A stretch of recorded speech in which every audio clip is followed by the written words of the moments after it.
सोनिया हया के साथ मिलके सिर्फ आज का दिन देते मिलके मेरे खिलाफ प्लानिंग कर रही है। तो आज तो मुझे मिलेगा घटिया इंसान जिसमें उसके यूनिवर्सिटी का तुमको तार करना चाहता है। यूनिवर्सिटी का लड़का भी शामिल है। अम्मी क्या उससे मिलने नहीं आई थी? वीडियो देखिए मेरी आंखों के सामने। मैंने खुद देखा है तुम उस लड़के के अब तुम बताओ असल बात क्या है? करते हुए। अच्छा मुझे सिर्फ चंद घंटे बल्कि तुम उस लड़के को भी साथ लेकर आते। अस्सलाम वालेकुम नाज़रीन, हया ड्रामे के नेक्स्ट एपिसोड में देखेंगे कि हया पूरी कोशिश कर रही है कि इरम पे जो इल्ज़ाम लगाया हुआ है वो उससे बच के ना निकल सके।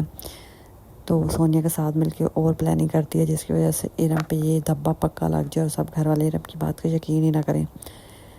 उधर इरम सोनिया और हया को एक साथ देखती है तो इरम को समझ आ जाती है कि ये हया की प्लानिंग है, सोनिया के साथ मिलके उसको फंसा रही है।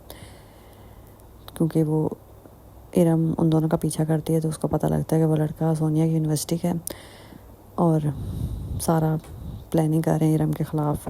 तो इरम अपनी माँ को बताती है कि ये सब कुछ है और सोनिया मिल के कर रहे हैं, मेरा उस लड़के से कोई ताल्लुक़ नहीं है और वो पढ़ता भी सोनिया की यूनिवर्सिटी में है और ये तो मैं पता लगा ही लूँगी वो क्यों कर रहा है ये सब कुछ। तो इरम की माँ कहती तभी मैं तुम्हें कहती थी ना हया से दूर हो।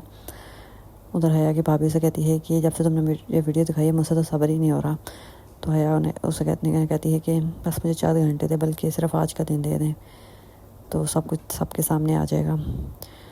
तो फिर हया उस लड़के को बुलाती है होटल में कैफ़े में मिलने के लिए। दोनों सोनिया और हया मिलने पहुंचे होते हैं तो इरम उनका पीछा जो कर रही होती है एज यूजुअल।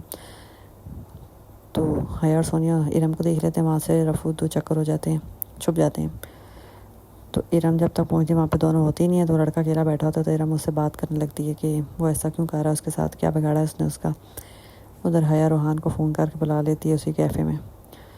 तो इरम सिर्फ ये उससे पूछ रही होती है कि वो क्यों उसको फंसा रहा है, जब कि उसका उससे कोई लेना देना ही नहीं है। तो ऊपर से रोहान आ जाता है, दोनों को दूर से बात करते देखता है तो उसको लगता है कि वाकई इरम और उस लड़के के बीच में कुछ जा रहा है।